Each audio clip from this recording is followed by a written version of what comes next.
हाँ जी, कैसे आप लोग? खैरियत से हैं? ठीक ठाक हैं यार। कुछ हमारे प्लेयर जो है ना वो रिटायरमेंट को एक मजाक समझते हैं ईमानदारी से बता रहा हूँ। मतलब जिस हिसाब से वो रिटायर होते हैं और फिर रिटायरमेंट वापस लेके आके फिर से खेलते हैं, फिर रिटायर हो जाते हैं। मतलब it's nothing short of a joke. अब आप इम्बाद वसीम और मोहम्मद आमिर की मिसाल ले लें भाई। पहली बात तो ये कि भैया फिर मतलब Pakistan cricket board press release issue कर रहा है भाई। चले ये दोनों प्लेयर्स तो अपने सोशल मीडिया अकाउंट पर अनाउंस करते हुए एक अलग बात है। Pakistan cricket board press release issue कर रहा है कि जी Imad Wasim and Mohammad Amir have retired from international cricket, और वो फलां उनके स्टेटमेंट भी कि जी वी मतलब great honour to play for Pakistan, we PCB supported us and all that sort of stuff. अब भाई कितनी दफ़ा रिटायर होंगे ये दोनों प्लेयर्स? मतलब इम्बाद वसीम जो है मेरे ख्याल से लास्ट ईयर जब रिटायरमेंट का उन्होंने अनाउंसमेंट की थी इंटरनेशनल क्रिकेट से, वो शायद सेकंड टाइम उन्होंने की थी, ठीक है। उसके बाद फिर मोहम्मद आमिर तो चले दिसंबर 2020 से रिटायर्ड थे। उन्होंने 2020 में रिटायरमेंट ली थी जब उन्होंने ओपनली कहा था कि जी मिसबा और वकार यूनुस जो उस वक्त कोचेस थे उनके साथ मेरी नहीं बनती, वो मतलब मेरा कैरियर ख़राब कर रहे हैं। चले ठीक है। उसके बाद इस साल के वर्ल्ड कप के लिए दोनों को जो है तैयार करके वापस लाया गया कि जी एश्योरेंस दी गई कि जो आपको वर्ल्ड कप खिलाएंगे। तो वो दोनों वर्ल्ड कप में खेले, फ़र्क कोई नहीं पड़ा पाकिस्तान को। उससे पहले वो इंग्लैंड वगैरह में भी खेले, पाकिस्तान को कोई फ़र्क पड़ा नहीं पाकिस्तान वर्ल्ड कप में, बल्कि जो है यूएसए से भी हार गया, इंडिया से भी हार गया और बाहर हो गया जी, मतलब पहले राउंड में ही। तो उसके बाद से तो ये दोनों खेले नहीं है। तो भाई ये रिटायरमेंट क्या होता है? मतलब ये रिटायरमेंट ऐसी क्या चीज़ है कि मतलब आपको हर बार जब आप पाकिस्तान से सेलेक्ट नहीं होंगे या पाकिस्तान आपको खिलाना छोड़ देगा तो आप रिटायरमेंट का ऐलान कर देंगे? मतलब रिटायरमेंट भाई एक ऐसी चीज़ होती है जो एक दफ़ा अनाउंस की जाती है और उसके बाद फिर जो है thank you very much. Mohammad Aamir तो चले एक मतलब एक पाए के प्लेयर थे, हैं, बल्कि मतलब जब वो पाकिस्तान की मैं बात कर रहा हूँ कि पाए के प्लेयर थे वो पाकिस्तान के लिए जब वो खेले। मतलब इमाद वसीम तो खैर कोई इतना बड़ा कोई बहुत बड़े प्लेयर भी हो नहीं रहे, आप सीधी बात है। ही वॉज वन ऑफ मतलब a very normal sort of player. तो twice thrice to announce his retirement बड़ी बात है भाई, बड़ी सेल्फ इंपॉर्टेंस है इन लोगों की। शायद अफरीदी थे हमारे, वो भी ऐसे ही करते थे, मतलब हर थोड़े महीने बाद जो है वो अपना रिटायरमेंट अनाउंस करते थे, फिर वो वापस ले लेते थे। तो मतलब you know people need to understand. जबकि इन कंपैरिजन आप देखें तो Wasim Akram and Waqar Younis, two of a greatest, even Saeed Anwar for that matter, ये हमारे मतलब ग्रेड्स में काउंट होते हैं, ठीक है। और ये 2011 के वर्ल्ड कप के बाद, जो 2003 के वर्ल्ड कप के बाद बल्कि, ये quietly they just faded away, they didn't make any fuss, nothing at all, no official announcement, nothing, they just खत्म, कैरियर ख़त्म हो गया इनका। इंजी था, इंजी ने पूरा फ़ायदा उठाया भाई उसका, क्योंकि उस वक्त वो कप्तान थे, तो उन्होंने 1 करोड़ रुपये बटोर लिए पाकिस्तान क्रिकेट बोर्ड से कि जी मुझे 4 रन और करने हैं जावेद मियां का रिकॉर्ड पूरा करने के लिए, फलाना ढिमकाना। तो उनको 1 करोड़ भी दिया गया उनके रिटायरमेंट पे। तो रिटायरमेंट जो है ना एक इंडस्ट्री है भाई पाकिस्तान क्रिकेट में, ईमानदारी की बात यह है। लेकिन बहरहाल क्या कह सकता है यार, हर आदमी की अपनी मर्ज़ी, जो चाहे वो करे, जैसे चाहे वो करे। अब आप देखें कि ये आज़म खान, मोइन खान के बेटे, उनका आज एक वो चला मतलब अब पता नहीं यार, एक तो ये सोशल मीडिया पे कुछ पता नहीं होता भाई, जब ये सिर्फ वर्ड्स के साथ चलती है ना चीज़ें, सेंटेंसेस के साथ, कोट्स के साथ, तो फिर आपको बड़ा डाउट होता है। अब सोशल मीडिया पे तो ऐसा है कि जब तक आप खुद ना सुनो वीडियो या क्लिप ना सुनो, जैसे डैरिल कलन ने जो कहा रोहित शर्मा के बारे में, वो जब मैंने क्लिप सुनी तो मुझे यकीन हुआ कि हाँ इसने ऐसे बोला है, वरना उससे पहले मुझे यकीन नहीं होता। लेकिन बहरहाल आज़म खान का रोना यह है कि भाई साइम अयूब की तरफ उन्होंने इशारा करते हुए कहा कि जब आप किसी प्लेयर को कंसिस्टेंट चांसेस देंगे तो फिर वो इवेंचुअली जो है परफॉर्म करता है और ये करता है। यार इन लोगों को शायद इस चीज़ की रियलाइजेशन नहीं होती है, टू बी वेरी ऑनेस्ट, कि पाकिस्तान से खेलना कितना बड़ा एक जो है ऑनर होता है। इसलिए क्योंकि if you just you know imagine the share magnitude of this, कि मतलब करोड़ लोगों की आबादी है और उसमें आप सेलेक्ट होते हैं एक 11 की टीम में खेलने के लिए। जस्ट इमेजिन 11 की टीम में खेलने के लिए, और अगर आप सिर्फ क्रिकेट पे आ जाएं, प्लेयर्स पे आ जाएं, तो हज़ारों प्लेयर्स में से जो पाकिस्तान में खेल रहे हैं, जिसमें फर्स्ट क्लास भी है, क्लब लेवल भी है, उसमें से आप 11 में सेलेक्ट हो रहे हैं। उसके बाद आपको चांसेस भी मिलते हैं, चले कुछ के साथ ज़्यादती होती है कि उनको कंसिस्टेंट नहीं मिलता है, लॉन्ग रन नहीं मिलता, लेकिन चांस तो मिलता है ना सबको। तो भाई जब आपको चांस मिलते हैं तो this is international cricket, if you are not going to avail your chances, मतलब आपको क्या पूरा मतलब रेड कार्पेट ट्रीटमेंट दिया जाए कि आओ जब भाई हम आपको मतलब पूरे इतना टाइम देंगे कि आप 1 साल ले लो, फिर उसके बाद फिर आप बताना कि आप इंटरनेशनल खेल सकते हो नहीं खेल सकते हो। तो यार बजाय इसके ये रोना गाना करने के इनको जो है किसी और चीज़, they should focus on the performances. अब मुझे तो हैरत ये हो रही है कि आजम खान उसकी सियालकोट की टीम में है ये चैंपियंस कप में, लेकिन वो रिजर्व में ही मैं उनका नाम देख रहा हूँ। अगर ये वही आजम खान है जो जिस आजम खान की हम बात कर रहे हैं, वो मतलब रिजर्व लिस्ट में ही चल रहा है उनका नाम। मतलब शोएब मलिक 45 साल की उम्र में, 44 साल की उम्र में खेल रहे हैं मतलब सियालकोट की तरफ से, आजम खान को मौका नहीं मिल रहा है, ये हाल है। इवन आई वाज सरप्राइज कि पैंथर्स की टीम में मतलब आप ये, आई डोंट नो यार whether it's the same Shadab Khan और नॉट, लग तो मतलब वही शादाब होगा, लेकिन नाम उसका टीम शीट में है, लेकिन वो भी रिजर्व में चल रहा है, ठीक है। और कप्तानी कौन कर रहे हैं, तो हैदर अली कर रहे हैं। मतलब अभी क्या मैं कहूँ यार, और भी प्लेयर्स हैं उसमें ऐसे जो कि मतलब मोहम्मद वसीम जूनियर जैसे है, उसका कमबैक है ना। Mohammad Wasim junior is a pretty good handy allrounder. Only thing is that the Pakistan cricket board never had any plans for him कि उसको डेवलप किया जाए एक अच्छे ऑलराउंडर में। तो बात ये होती है कि प्लेयर को डेवलप किया जाता है इन अ पर्टिकुलर रोल। तो मोहम्मद वसीम भी खेल रहा है चैंपियंस कप में, let's hope that he comes back, he is fit again. Fakhar is playing but so far he hasn't got any big scores in the what you call it in the champions cup so far. लेकिन बहरहाल देखते हैं क्या होता है। बाकी आज India Australia का टेस्ट मैच शुरू हो गया भाई, तो वो मतलब पहले दिन ही बारिश इतनी हो गई कि वो 28 पे कोई विकेट नहीं गिरी थी ऑस्ट्रेलिया की, और बार बार बारिश, और फिर उसके बाद तो एक ही दफ़ा बारिश हुई तो कहानी मुक गई। तो मतलब अब फिर आगे भी फोरकास्ट है बारिशों की इन ब्रिस्बेन, तो पता नहीं ये टेस्ट पूरा हो पाता है नहीं हो पाता है।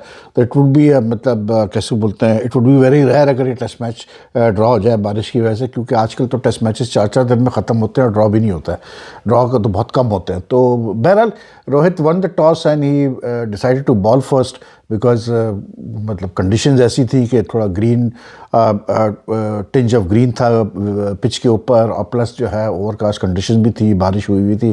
तो मे बी ही फेल्ट के फ़ायदा उठाया जा सकता है कंडीशंस का, हमारे बॉलर फ़ायदा उठाए। और फिर ये भी है कि इस ग्राउंड पे जो पिछले 5-6 टेस्ट मैचेस हुए हैं उसमें वही टीम जीती है जिन्होंने बाद में बैटिंग की है, मतलब जिन्होंने पहले बॉलिंग की है वो जीते हैं।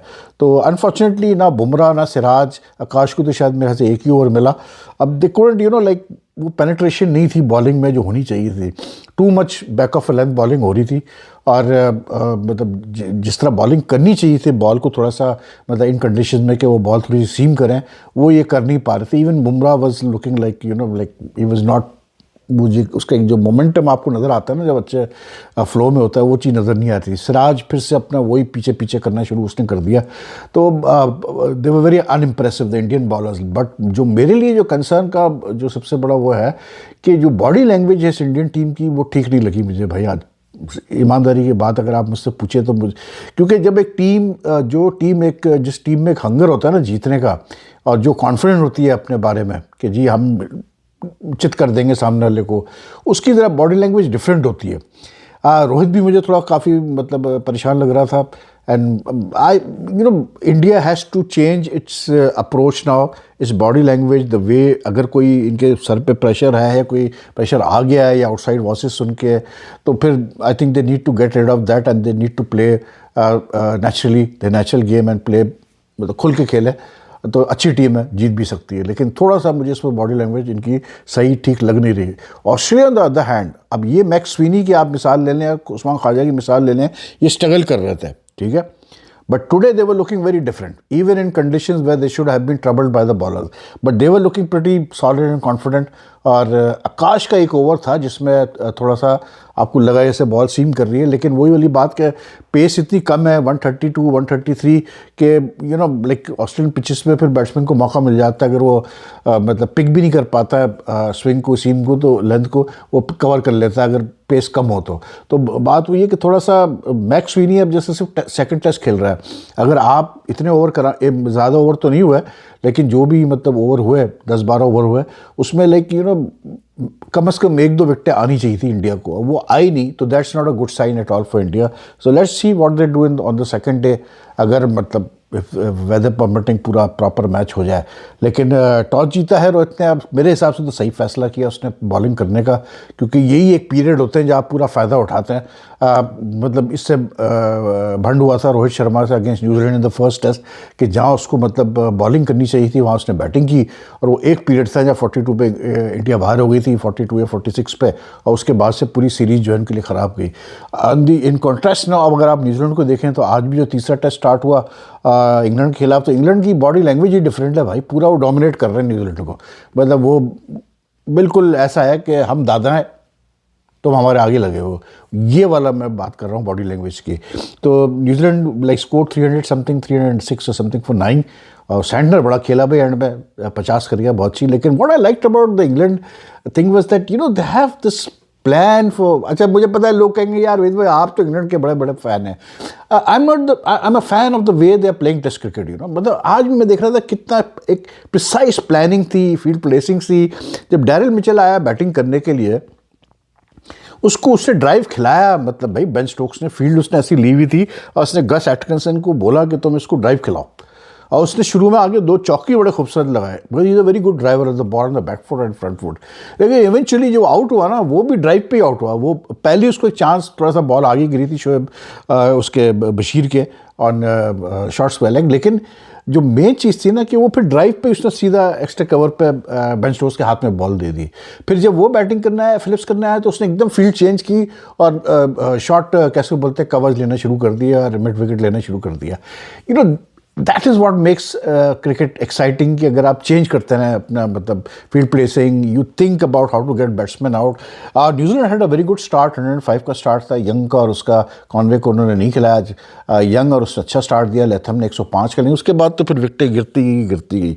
England with a pace attack which is not very experienced, Gus Atkinson को ले लें, ब्रायडन कास को ले लें आप, क्योंकि अब क्रिस वोक्स भी नहीं था इस मतलब टेस्ट मैच में, तो मैथ्यू पॉट्स को खिलाया उन्होंने। तो 3 उनके पेस बॉलर ऐसे जो इतने एक्सपीरियंस नहीं है, बट यार they really bowled very well, in fact they have bowled well in this series, Carse and Atkinson. तो आई थिंक अब फिर जिस तरह से न्यूजीलैंड एंड में आके थोड़ा सा तेज़ खेला, वो उसकी सैंटनर की वजह से, साउथी ने भी आके जो लास्ट टेस्ट खेल रहा है अपना, उसने भी आके लपाड़े घुमाए। लेकिन the main thing was that New Zealand का रन रेट इतना हाई नहीं, और इंग्लैंड यही मारता है ओपोनेंट को, कि वो अब जो वो बैटिंग करेंगे इंग्लैंड वाले, आप उनका रन रेट देखिएगा, वो चांस भी लेंगे, सब करेंगे, और वो रन रेट की वजह से they will hasten the pace of the test match, and it will mean that result आना ही आना है, ये सिलसिला होता है। तो बहरहाल अच्छे दोनों टेस्ट मैचेस स्टार्ट हुए, लेकिन अनफॉर्चुनेटली आज इंडिया और इंग्लैंड का तो नहीं हो पाया। बाकी ये जायसवाल पे यार मैं देख रहा था एक स्टोरी कि ये अभी जैसे यहाँ पर गैबा में क्या कहते हैं अपना, he was late in coming down from his room in the hotel, तो रोहित जो है वो काफ़ी अपसेट हुआ, और गौतम ने उसको छोड़ दिया वहीं, और वो चले गए एयरपोर्ट की तरफ टीम बस में, बाद में उसको दूसरी गाड़ी में लेके आए एयरपोर्ट। तो उस पर मैं देख रहा था, तो like someone send me a message and he said that, बात ये वैद भाई कि आजकल ये भी एक बड़ा प्रॉब्लम है कि यंग प्लेयर्स में ये चीज़ है कि अच्छे तो वो होते हैं, लेकिन fame gets to them too quickly. Now I didn't think that Jaiswal would be among those, because Jaiswal जिस बैकग्राउंड से आता है, ही नोज़ कि सक्सेस कितनी मुश्किल से हासिल होती है।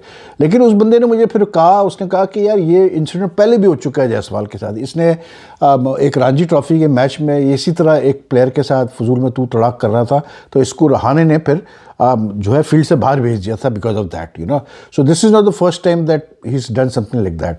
और फिर उसने अच्छा रिमाइंड कराया, उसने कहा कि आपको याद होगा जब इंग्लैंड के खिलाफ ही खेले तो उस वक्त भी इसने रन किए थे, इसने एंडरसन को बूढ़ा और पता नहीं क्या क्या बोला था, और अब इसने स्टार्क को जो है बोला था, तो स्टार्क ने तो खैर अगले टेस्ट में हिसाब बराबर कर दिया। लेकिन आई थिंक यार थोड़ा सा प्लेयर्स को, I mean it's good to be competitive and it's good to be all that, लेकिन I mean look at Shakib Al Hasan where he is today, because अब यही हरकतें कर करके वो आज पहुंचा है कि अब उसको इंग्लैंड में बॉलिंग तक अलाउड नहीं है।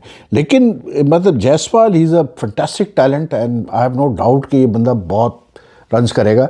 लेकिन यार थोड़ा सा आपको रिस्पेक्ट भी करनी पड़ती है अपोनेंट की। Is good to take on, मतलब having no fear of a bowler, no matter how big he is, जितना बड़ा उसका रेपुटेशन हो, लेकिन आपको बताने की ज़रूरत नहीं है, उसको गोट करने की ज़रूरत नहीं है, क्योंकि कभी कभार ये बड़े बॉलर होते हैं ना, सीनियर बॉलर होते हैं, ये उल्टा पड़ जाता है फिर आपके सर पे। और यही मुझे याद है 2000 में पाकिस्तान और ऑस्ट्रेलिया की सीरीज़ हुई थी, टेस्ट सीरीज़ हुई थी, तो एक पहला टेस्ट हुआ था कोलंबो में, फिर 2 टेस्ट हुए थे शारजा में। तो शोएब अख्तर ने यही हरकत की थी, कोलंबो का टेस्ट बड़ा मज़ेदार गया था, बड़ा क्लोज गया था, पाकिस्तान वो वैसे 30 रन कुछ से हारा था, तो उसमें Shoaib bowled really very well, but the mistake he made was that after he bowled very well, he took wickets and all, fiver भी लिया था उसने सेकंड इनिंग में, उसने जो है मैथ्यू एडन के बारे में कुछ उल्टा सीधा बोल दिया वहाँ पर, गोड किया उसको।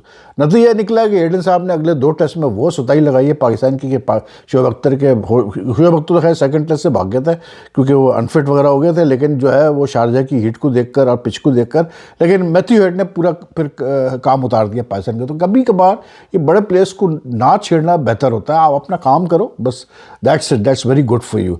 बाकी चैंपियंस ट्रॉफी से मेरे मैसेज आ रहे हैं कि वहीद भाई देख लिया हाइब्रिड मॉडल हो गया। अबे भाई मैं कह रहा हूँ भैया आप थोड़ा सा सब्र कर लो, और जो मेन सवाल है ना बस वो ज़रूर करना है हम सब ने मिलके, वो ये है कि भाई क्या कोई राइटिंग में, कोई रिटर्न में कोई अग्रीमेंट हुआ है तीनों का, आईसीसी, बीसीसीआई, पीसीबी का, on this hybrid model of fusion formula. और दूसरी चीज़ ये कि क्या इंडिया में जो आईसीसी इवेंट होंगे उसके सेमीफाइनल, फाइनल वो भी अगर पाकिस्तान क्वालिफाई करता है तो न्यूट्रल वेन्यू पे ही खेले जाएंगे, जैसे चैंपियंस ट्रॉफी खेले जा रहे हैं दुबई में, तो वो भी क्या मतलब न्यूट्रल वेन्यू कोलंबो में होंगे, क्योंकि कोलंबो जॉइंट होस्ट है T20 वर्ल्ड कप का 2026 में, या फिर वो तो हर सूरत में इंडिया में ही होना है। दैट्स दी मेन थिंग कि अगर इंडिया अग्री कर गया इस चीज़ पे कि हाँ जी जो है हम भी जो है सेमीफाइनल, फाइनल अगर पाकिस्तान क्वालिफाई करता है तो हम करेंगे इंडिया से बाहर, तो फिर ठीक है, फिर तो बहुत अच्छी बात है पाकिस्तान के लिए।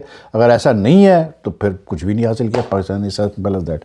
तो एनीवे यू टेक केयर यार, and I hope you like this video. और बाकी अगर आपने चैनल फॉलो करते हैं, आपने सब्सक्राइब नहीं किया तो सब्सक्राइब बटन ज़रूर दबाइएगा, और साथ में इस वीडियो को भी लाइक एंड शेयर कीजिएगा। It has the channel grow, your comments are welcome. Take care, अल्लाह हाफिज़।